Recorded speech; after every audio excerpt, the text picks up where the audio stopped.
प्रकाश। क्या कभी सोचा है प्रकाश क्या है और इसका हमारे जीवन पर क्या प्रभाव है? ये और आने वाली कुछ वीडियोस के माध्यम से हम ऐसे ही सवालों के जवाब ढूंढने का प्रयास करेंगे।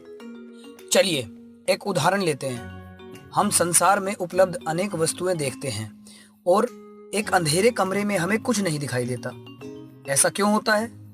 बिल्कुल, इसका जवाब है प्रकाश।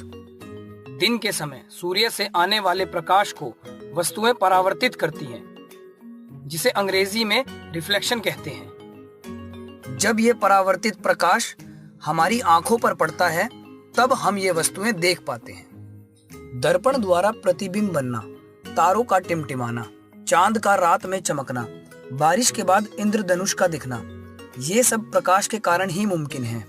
यदि प्रकाश ना हो तो हम इनमें से किसी भी प्रक्रिया को नहीं देख पाएंगे। जैसे कि हमने 7वीं और 8वीं कक्षा में भी प्रकाश के बारे में पढ़ा है कि किस तरह प्रकाश की किरणें चलती हैं, समतल दर्पण से प्रतिबिंब का निर्माण कैसे होता है और परावर्तन के नियम। नंबर 1, आपतन कोण और परावर्तित कोण बराबर होते हैं। नंबर 2, आपतन किरण दर्पण के आपतन बिंदु पर अभिलंब तथा परावर्तित किरण सभी एक ही तल में होते हैं। साथ ही हम समतल दर्पण से बनने वाले प्रतिबिंब की विशेषताओं से भी परिचित हैं।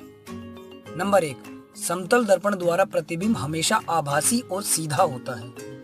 नंबर 2, प्रतिबिंब का साइज वस्तु के बराबर होता है। नंबर 3, प्रतिबिंब दर्पण के पीछे उतनी ही दूरी पर बनता है जितनी दूरी पर दर्पण से वस्तु रखी हो। नंबर 4, और प्रतिबिंब पार्श्व परावर्तित या लिटरली इन्वर्टेड होता है। यदि समतल दर्पण की जगह गोलीय दर्पण लिया जाए तो क्या प्रतिबिंब की विशेषताओं में कुछ बदलाव आएगा? आइए इस क्रियाकलाप के जरिए गोलीय दर्पण को समझने की कोशिश करते हैं। मेरा नाम राहुल है और आज मैं इस चमकदार बड़े चम्मच की मदद से अपने प्रतिबिंब को समझूंगा। अरे, मैं जैसे जैसे चम्मच को दूर लेके जा रहा हूँ वैसे वैसे प्रतिबिंब का साइज छोटा होता जा रहा है। और ये क्या, मेरा प्रतिबिंब इस चम्मच में उल्टा क्यों नजर आ रहा है? यदि मैं चम्मच को पलट कर देखूं तो क्या होगा? यहाँ भी प्रतिबिंब का साइज छोटा होता जा रहा है, परंतु है सीधा, पहले केस की तरह उल्टा नहीं। क्या आप सोच सकते हैं कि राहुल के साथ ऐसा क्यों हुआ होगा? यदि हम देखें तो चम्मच का आकार गोल है, समतल नहीं। इस चम्मच की तरह जिन दर्पण का परावर्तक पृष्ठ गोलीय होता है वो गोलीय दर्पण कहलाते हैं। प्रतिबिंब का छोटा और उल्टा दिखना गोलीय दर्पण की विशेषताओं में से 2 विशेषताएं हैं। ये गोलीय दर्पण कहां से आते हैं? एक बड़ा गोला क्षेत्र को लीजिए और उसे इस तरह से काट दीजिए कि हमें गोलीय चाप जैसा आकार मिले। इस आकार को 2 तरह से पॉलिश कर दर्पण बनाया जा सकता है। यदि गोलीय दर्पण का परावर्तक पृष्ठ अंदर की ओर और गोले के केंद्र के अंदर झुका हो तब ये अवतल दर्पण कहलाता है। इसे हम इंग्लिश में कॉन्केव मिरर बोलते हैं। साथ ही जिस दर्पण का पृष्ठ बाहर की ओर झुका हो तब वो उत्तल दर्पण कहलाता है। इसे हम इंग्लिश में कॉन्वेक्स मिरर बोलते हैं। चलिए एक और क्रियाकलाप से गोलीय दर्पण को समझने की कोशिश करते हैं। हेलो दोस्तों, मैं फिर आ गया।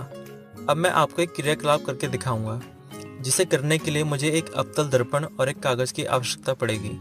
यदि मैं अवतल दर्पण को सूर्य की ओर इस तरह रखूं कि सूर्य से आने वाला प्रकाश अवतल दर्पण पर गिरे और दर्पण से परावर्तित किरणें मेरे हाथ में लगे कागज पर।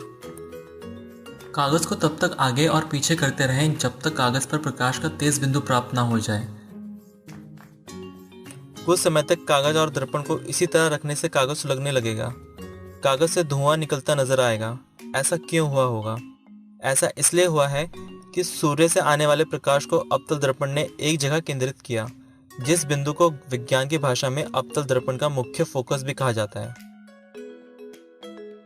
अवतल दर्पण के मामले में मुख्य फोकस दर्पण के सामने की ओर रहता है और उत्तल दर्पण के मामले में पीछे की ओर।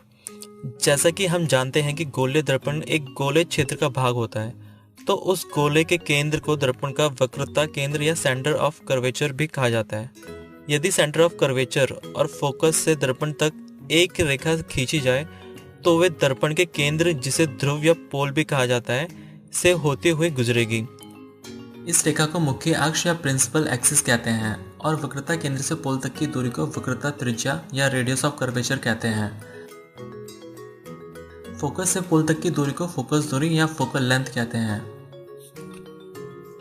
और दर्पण की एक सर्कुलर आउटलाइन होती है जिसे हम द्वारक या अपर्चर भी कहते हैं। यहाँ एक चीज ध्यान रखने वाली है, रेडियस ऑफ कर्वेचर फोकस दूरी की 2 गुनी होती है। फोकस की तरह ये सारे बिंदु अवतल दर्पण के आगे की ओर और उत्तल दर्पण के पीछे की ओर होते हैं। तो चलिए आगे बढ़ते हैं। अब तक हमने गोलीय दर्पण और उनके अनेक हिस्सों पर चर्चा कर ली है और साथ ही आपने अपनी किताबों में कुछ इस तरह के चित्र भी देखे होंगे जहां चित्रों द्वारा दर्पण और प्रकाश की किरणों से प्रतिबिंब को दर्शाया जाता है। तो ये चित्र बनाने और समझने के लिए हमें 2+4 का नियम याद रखना होगा। इसमें 2 किरणों की संख्या और 4 केस हैं। कोई भी चित्र बनाने के लिए हमें प्रकाश की 2 किरणों की आवश्यकता होती है जो कि 4 केस में से मिल जाएगी। पहले केस में यदि प्रकाश की किरण मुख्य अक्ष या प्रिंसिपल एक्सिस के समानांतर आती है तो परावर्तित होने के बाद वे अवतल दर्पण के फोकस से गुजरेगी अथवा उत्तल दर्पण के फोकस से डाइवर्ज या दूर होती नजर आएगी। दूसरे केस में यदि प्रकाश की किरणें अवतल दर्पण के फोकस से गुजरेगी या उत्तल दर्पण के फोकस की ओर जाती नजर आएगी तो वे परावर्तित होने के बाद मुख्य अक्ष या प्रिंसिपल एक्सिस के समानांतर जाएगी। तीसरे केस में यदि प्रकाश की किरणें अवतल दर्पण के वक्रता केंद्र या सेंटर ऑफ कर्वेचर से गुजरेगी या उत्तल दर्पण के सेंटर ऑफ कर्वेचर की ओर जाती नजर आएगी तो वे परावर्तित होने के बाद उसी रास्ते से वापस चली जाएगी। चौथे केस में यदि प्रकाश की किरणें तिरछी दिशा में ध्रुव या पोल पर पड़ेगी तो वे तिरछी दिशा में ही मुख्य अक्ष या प्रिंसिपल एक्सिस के बराबर का कोण बनाते हुए परावर्तित हो जाएगी। उत्तल दर्पण से प्रतिबिंब कैसे बनता है उसके लिए हम एक क्रियाकलाप करके देखेंगे। उत्तल दर्पण के प्रतिबिंब को समझने के लिए एक उत्तल दर्पण और एक पेंसिल की आवश्यकता होगी। एक हाथ में दर्पण को इस तरह पकड़ें और दूसरे हाथ में पेंसिल को दर्पण के सामने रखें। अब दर्पण में ध्यान से देखें। हमें एक छोटा और सीधा प्रतिबिंब दिखाई देगा और जैसे जैसे पेंसिल पोल के नजदीक जाती रहेगी प्रतिबिंब फोकस से पोल के करीब आता नजर आएगा, लेकिन रहेगा हमेशा छोटा ही। तो ये निष्कर्ष निकाला जा सकता है कि उत्तल दर्पण हमेशा छोटा और सीधा प्रतिबिंब बनाता है। यदि रेखा चित्र की बात करें तो उत्तल दर्पण में 2 ही केस बनते हैं।